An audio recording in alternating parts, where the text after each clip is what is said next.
So those of you who've seen me around the city, the first question is, why didn't you bring a dog? I'm not raising a puppy right now. I actually tried to steal one tonight, but I couldn't. We're going to kind of jumble up the agenda tonight, so I'm going to jump in and kind of get started. So a couple things else about me. She did mention I started in the police department. I talk really fast.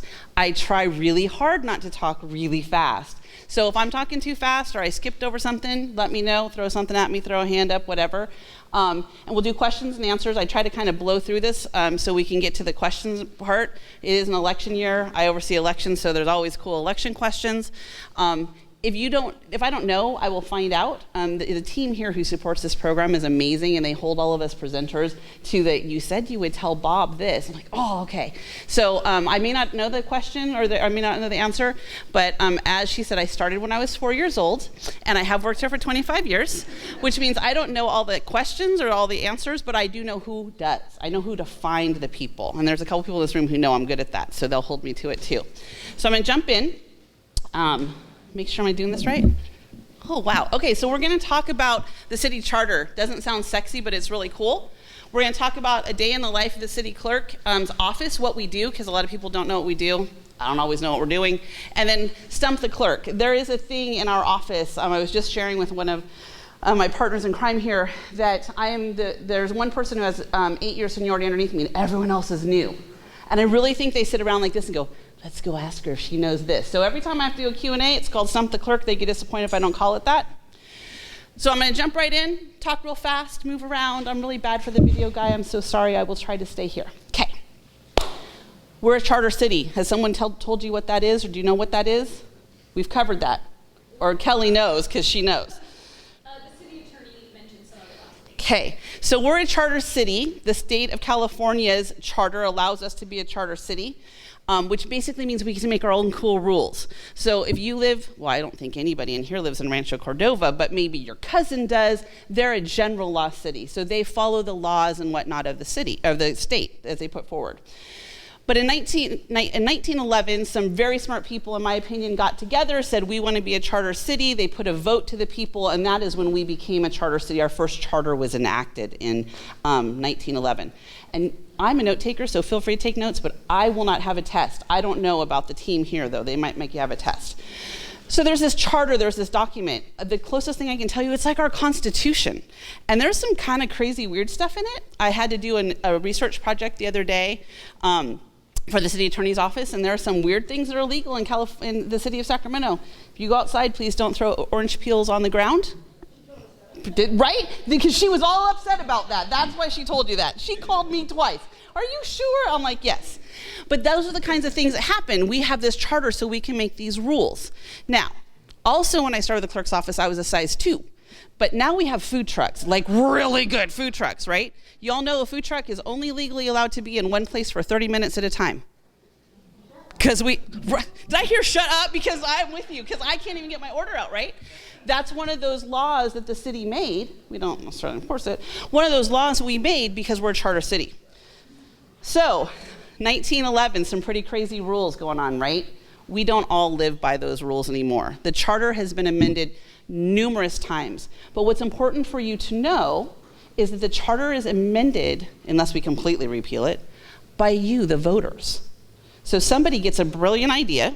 Let's do, I don't know, and they either get petitions signed, which they get to work with me, which I think is a pleasure, or the council decides they want to put something before a vote. So in the last few years, we've had a couple of charter amendments. And all that's really important because that's how my boss got her job.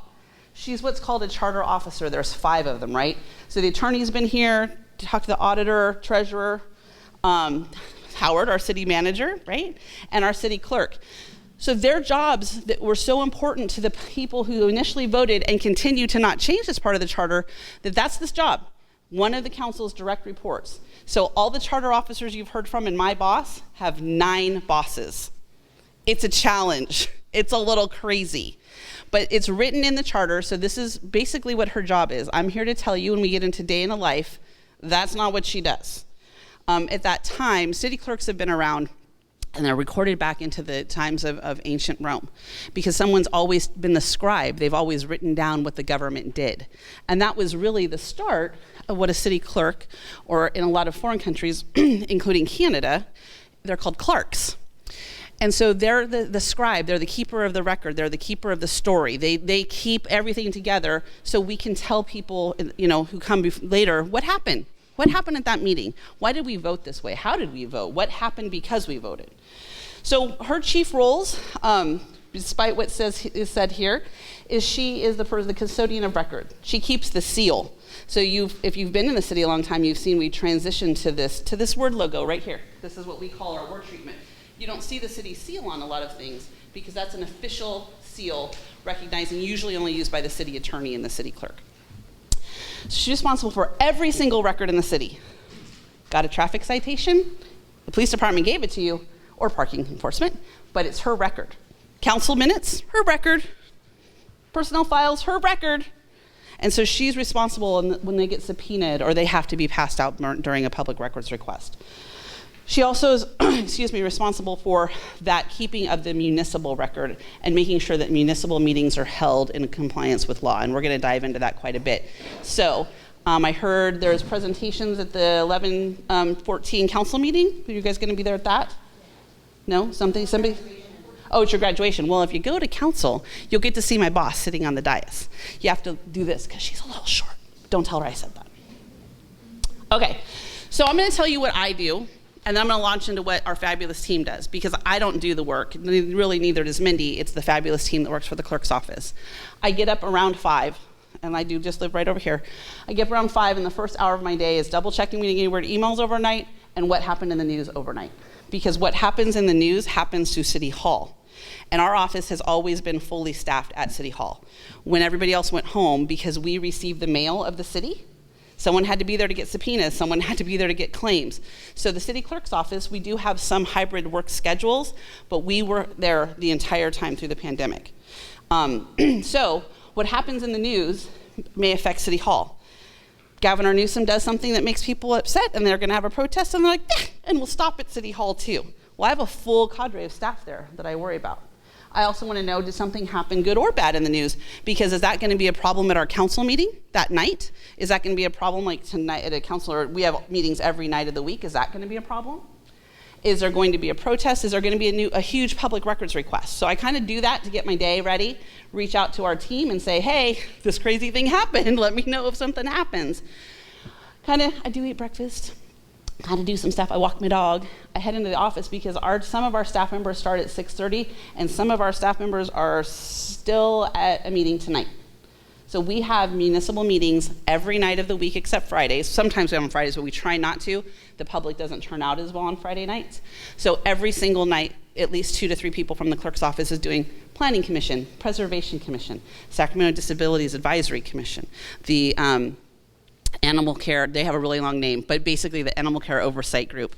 So they're there almost every single night of the week doing some sort of legislative meeting. And then we just have some holdover people that, do other things. Sometimes for our team that helps support the mayor and council offices, they like to either start early or stay late so they can do what they call their real work, like get work done when people aren't knocking on the door asking for help or questions like that. So we're always around, okay? So that's kind of my day. I go to the office. I am there today. I did sneak out a titch early because I had to do a few things since I was going to be here tonight. Like I said, Mindy and I are usually there every day. Staff has a whole variety of schedules. And I had a to-do list today. I looked this morning just to be, for this class. I had 9 things that had to get done. Now, I'm going to admit that I'm a visual person. And there is no greater satisfaction than crossing something off the list. So I may occasionally add things that got done that weren't really on the list, but I still want to cross them off. So when I left today, my original 9 things, I did 3 of them, but I got to add 4 things that I had no idea I was going to do. We had a staff member in the office we helped need a workers' comp claim. Okay, well, that took a little while.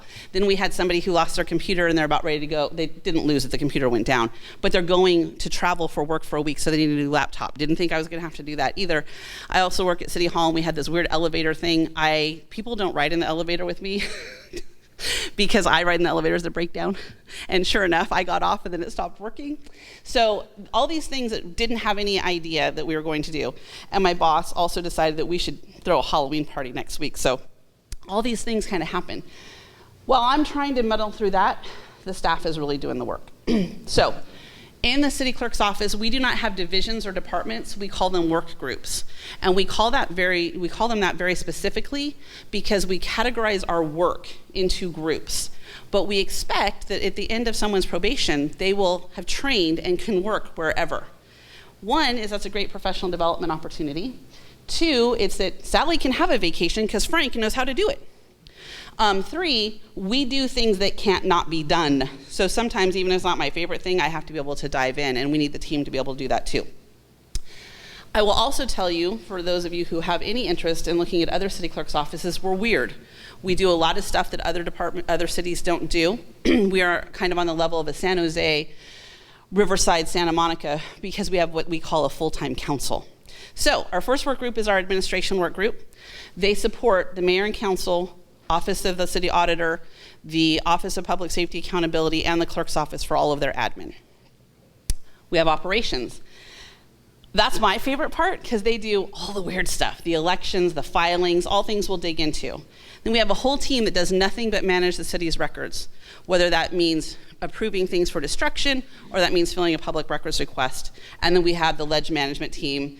If you've been at the presentation before, I used to call it the agenda management team, but now they do so much more. They manage the entire legislative process, so let's talk about it. So administration. Like I said, these groups, so that means that we do the hiring, the recruiting, and onboarding. So the mayor wants to hire an admin analyst. We work with HR, we open the recruitment, you see it on the website, you can apply.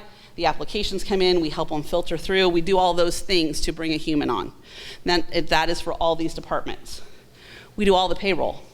Now, one would hope everyone would go in and put their time cards in, which they do, but we still have to push the button to say that that is really what Bob or Frank worked, okay? Travel and training, so I'm going to a training class on Friday, so somebody had to put in a copious amount of paperwork to say that I'm driving to this class, gonna be gone all day and come back, right? So that's the reservation for the class, and then I'm driving so there's mileage, and then I'm going to be gone for 2 meals so I have to be paid for those sorts of things. So they do all of that. Facilities maintenance, so I didn't actually break the elevator, but our team does a lot of the facilities maintenance. So today, as a matter of fact, one of the council members' offices, they have those little key cardy things. You all have them at your work where you put your badge on there. It stopped working, so we do all of those requests. So a couple months ago, I don't remember, it's probably 4 months ago, there was a leak in the bathroom on the 5th floor. We do all of those kinds of requests to reach out to facilities maintenance. We also do IT. So, broken computer, need a computer, my iPad isn't working, all of the things. My printer stopped working. I'm sure I checked it. I walked over and there was no paper in it, but we go over and help those things out, right? Finance is budget, expenditures, and contracting. The city council members themselves cannot enter into a contract, but they have things that they need to be contracted for, or they need to contract for. So if any of you have participated in, say, maybe a neighborhood event, a council district event, one of the real popular ones is the movie nights where they have the big, huge screen. We have a contract with a company to provide those screens to us. So the clerk actually enters into those contracts. So if any of you have contracted with the city, it's not particularly the quickest thing to do. We have a whole staff member who does those sorts of things. Budget, there are 9 council offices. They each have their own budget. City clerk has their own budget and these other 2 offices.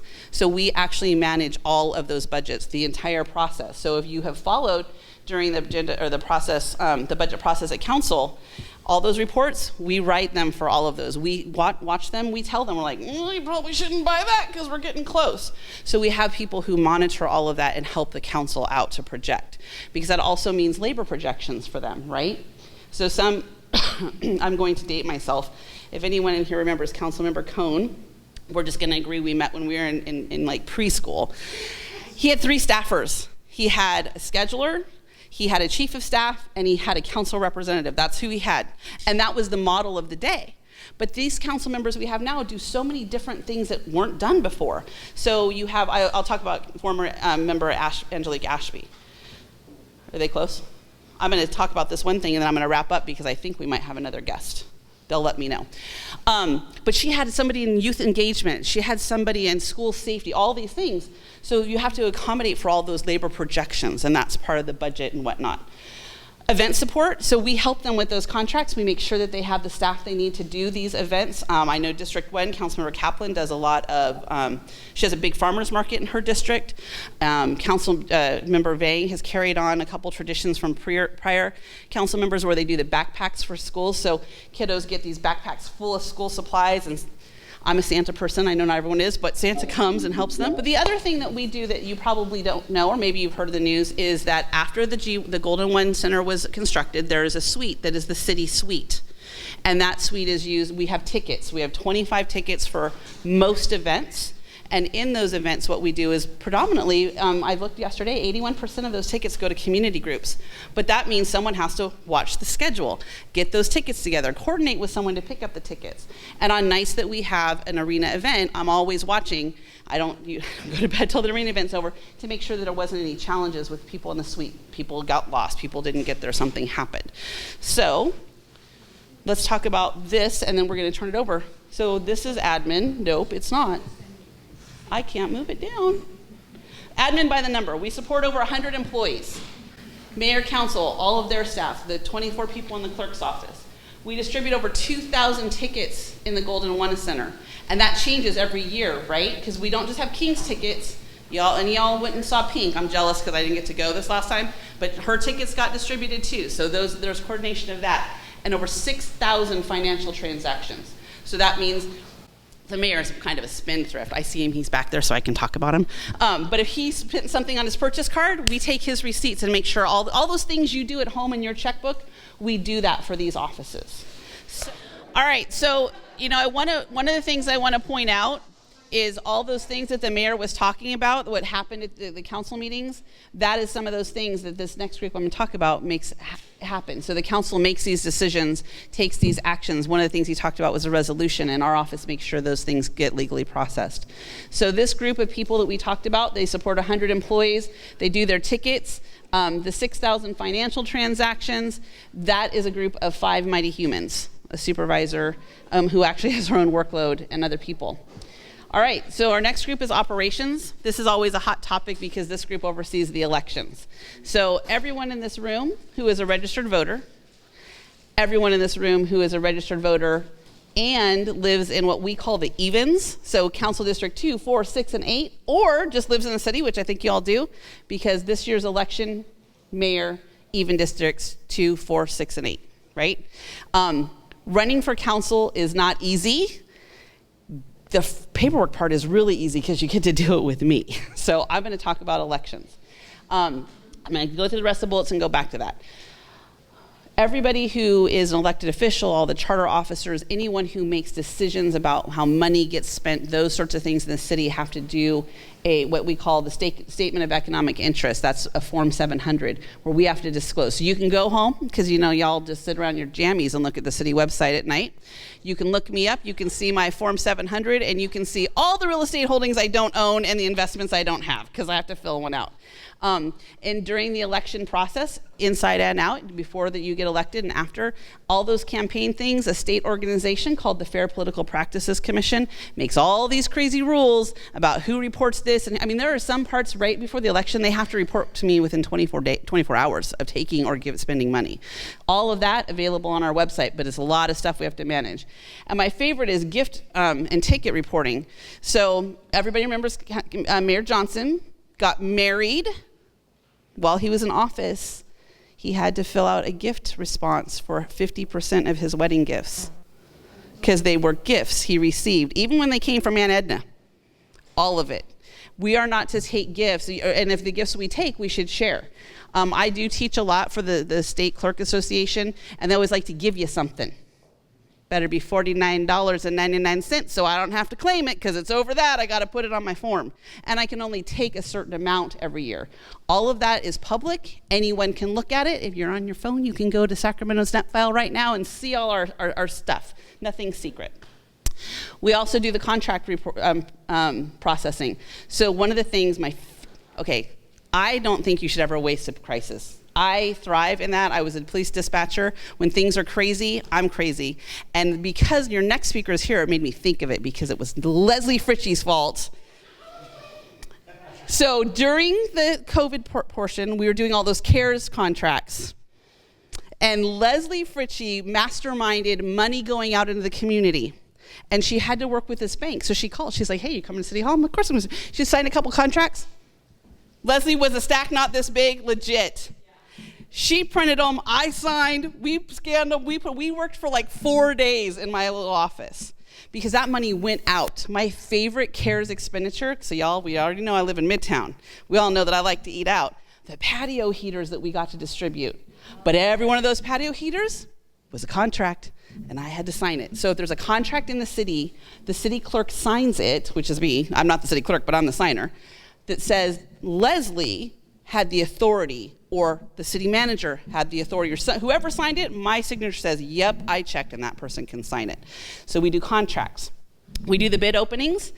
Some projects that we are able to do electronically, but any big project that is a construction project mostly, we're gonna, I don't know, little thing like build a fire station. We're gonna do some sort of major construction or everything that happened at the community center over the new Safe Community Credit Union. How do you say it? The Safe Convention Center? I don't know, I only know Golden One. So the new convention center, all those are bids. So people package their best guess. They, what they want to charge. They put them in these huge envelopes. They drop them in a special box. Our office actually rips them open online in the public. You can come and watch if you want. And we pull out the piece of paper and read the number and move on. So bid openings, we do all of those.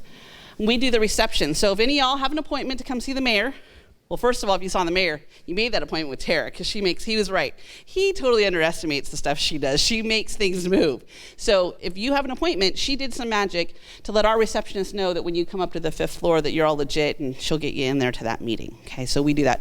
On the 5th floor, the city manager, the finance department, the city clerk, and all 9 council members, 8 members, and the mayor. So we do all of that as well. So by the numbers, that is about 4,800 contracts. Average CARES years, we did thousands more. We have 1,500 people-ish in the city who file the statement of economic interest. They file it when they start, they file their annual in April, and they file one when they leave, and we keep track of all of that. And then we process 12 candidates in 2022. So let's talk about elections. Most importantly, I think you probably would all assume that when a well-liked, well-known official runs again, says they're going to run, not a lot of people come out. Our mayor, who did not ask my opinion, has decided not to run again. I already know there's 8 people who are going to run. So we're going to run all those districts. So we already know we have 8 candidates, and that's the candidate process hasn't even started yet. We are going to have the mayor. We're going to have Council District 2, which is in the north area. We're going to have Council District 4, which has changed significantly right now. It's ESAC all the way through the downtown. And we have 6, and we have 8, which is one of the southernmost districts. So you want to be a council member. I advise speaking to your clinical therapist because it is a very hard job. But basically, you come on down. You meet with me. We schedule an appointment. We confirm that you have been a registered voter in the district you want to represent for at least 30 days. I give you a ton of paperwork to fill out. But the most important paperwork is your petition. So you have to go out into the community you want to serve and talk to 20 people and have them say, yep, I think you'd be a good council member, and they have to sign. And then you bring all that back to me, and then some magic happens, and then we say, oh yeah, these are enough signatures, and poof, you're on the ballot. That's really all it is.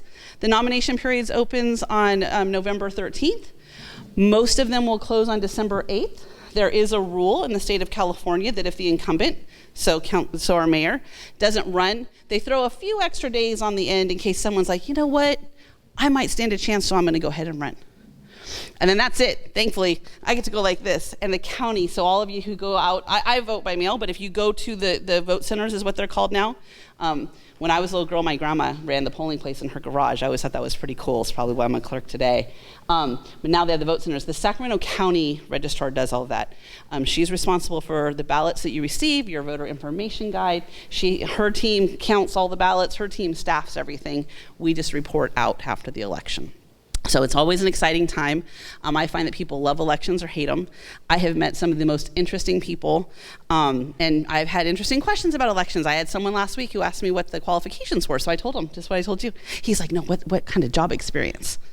I'm like, dude, you just got to get the votes. That's really it. So we do all the elections. We get to touch all those people. And it's also good for me because some of those people are going to be my boss's new boss, okay? All right, records management. This is how I came to be in the clerk's office. This is my first passion and my first love. We are responsible for every record in the city. That means the whole program. That means that we write the retention schedule, and the attorney's office makes sure what we're doing is legal. It says you can't throw that away. You got to keep it for so long. So the base retention is 2 years. We keep all emails for 2 years. We keep all work orders for 2 years. There's some really basic things. But when you start talking about the minutes of council, the ordinances of council, and the resolutions, those are permanent records. And I have them going back before 1911. Like, you can touch it. Well, okay, the lady over at the archives, have you guys seen that movie, Monsters, Inc., the lady? That's who works over the archives now. She is fabulous, and she protects our heritage like that. So she won't let you touch them, but she actually has them. I have digital versions. We process all the public records requests. Any human in the world, maybe an AI bot, maybe it's not even a human, anyone who can send a message to the city can ask to see a record. And you can ask to see anything you want. We may not give it to you because it's my personnel record. We don't do that. Or it's a legal opinion. We don't break attorney-client privilege. But you can ask to see any record in the world and in the city that we have. And so we have a team that does that. You can imagine we get subpoenas all the time. So anytime a record's subpoenaed, so maybe a city employee is suing the city and they want to see a record, or somebody's suing the city. We get sued a lot for sidewalk issues, or somebody had a trip and fall, so they want to see all of the records related to whatever we did or didn't do to that sidewalk. Our office processes those requests. We manage the online records library, so all of this stuff, all of those resolutions, ordinances, and minutes back to 1911, actually 21, if you're so passionate, you can see all of those online. And the online data portal. I like the data portal because I fancy myself as kind of a techie person. I don't know that I'm all that techie. But all of that stuff is there too, and you can do all these, how many trees do we have, and how many of this kind of tree, and what's the statistics for this, and what's the statistics for that. We make sure all that happens. And then we keep the city's electronic repository where we keep our records digitally. So, 15 million records, which is barely scratching the surface in the repository. Of that, 10 million are available online right now for your viewing pleasure. And we get about 4,500 public records requests a year. I did hear from our records manager today, though, to date, we've had about 1,700 subpoenas on top of that.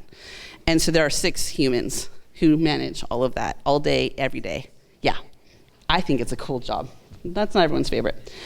All right, this is the group you've probably interacted with peripherally the most. Gone to a council meeting and read an agenda? This group put it together. You looked at a staff report? This group, they put it together. You applied to be on a board or commission? You talked to someone in this group, okay? So the meeting side of it is we have the city council. They have their standing committees, PMPE, which is, I can't tell you what it is. It's the group, it's public employees, personnel, I don't know. But what they do is appoint people for boards and commissions. Law and legislation, they see our ordinances, all those sorts of things. So those are little subgroups of the council. We have more than 25 commissions, but of our commissions, 25 of them, we do their agendas, we staff their meetings. So if you've ever gone to the planning commission and you saw someone sitting up there at that clerk spot, they're on this team, okay? So they attend the meetings, they make sure the notices are published. There's laws about when we do public noticing. There's laws about when we publish the agendas. There are laws about how we allow people to participate. Most of those fall under the Brown Act. We do the calendars annually. Council is going to approve them on the 14th. So it says, this is when these people are meeting for the next year. That is a lot of coordination. We only have 2 chambers, and we have 31 boards, if you add all this together, who are going to need to meet. And they all want to meet all the same time, all those things. And then when the meeting's over, so the resolution that they did for law and ledge, or I'm sorry, for the mayor reference, that had to be processed and put in digitally, all of those sorts of things. We manage all of the after effects of those records. Then on the commission side, they do the interviews for if you want to serve. Most commissions, you have to come to the meeting and you get interviewed. Sometimes they're direct appointments from the members. And so they process all of that. We make sure the commissioners are getting their training and doing their training. They follow up to make sure they did all of their filings, and we make sure that they get paid, because many commissioners get a small stipend. They're not getting rich, guys. It's like $25 or $50 a meeting, but we do that. And finally, the Ethics Commission is actually staffed by our office. So every commission has staff that works for them. So someone from animal care for the animal care division goes to the animal care meeting. Somebody from the planning department goes to the planning commission meeting. So we actually staff the ethics commission. That's our own little baby one. So by the numbers, we have 37 legislative bodies and 292 commissioners, not counting the new commission we're going to be starting, which is the Children's Youth Commission, and that's going to be another 9 or 10 people. We have about 300 meetings a year. It depends. Sometimes they get canceled. Sometimes, like on Tuesday, is a special council meeting. There was no meeting scheduled for Tuesday, but we have an important item, so it's special. So that's why I say ish. And between all of these bodies, that's about 1,700 staff reports that we publish and help staff with. So this is the clerk's office. This is who we are, what we do. Like I said, there's 4 or 5 people on admin. There's 3 people in operations, 6 in records, and 5-ish in legislative management, because the other secret of the clerk's office is once you came to the clerk's office, y'all can go get a better job, you can do something else, but we don't let you go. So we have people who've left the clerk's office and gone to HR and stuff, but since they know how to do meetings, we suck them in and have them help us out. So that's a kind of a varying number. So, like I started before we jump into questions, answers, every clerk's office is different. The city clerk of Rancho Cordova, she runs the city cemetery. My friend who's a clerk in a township in Wisconsin, if there's any hunters in the room, I always mess this up. She issues the hunting tags, and then after the animals are killed, she has to count the points or there's something with horns, she counts, she goes in on Sunday after the Packers play. That's a big deal too. And so many years ago, well, 8, it feels like a long time, a whole bunch of us who are part of the City Clerks Association, I was the president at the time, put together an elevator speech. And this is really what clerks do, but that is what our office does. I'm sure there's people in this room who are like, I know this other stuff you do, and they're going to rat me out. That's fine. But this is basically what we do, and we call ourselves the living room. We answer our phone. We don't go to 311. There's no slight in that, but we answer our phone. We let people come in. We'll go down to the lobby. We try to help people get where they need to go, and that's kind of, the place that we hold in the city. So that is my presentation. I'm sorry we kind of split things up. I'm cutting into your question and answers, so go for it. Okay, Kelly's hand went up first. I'm not just picking on her.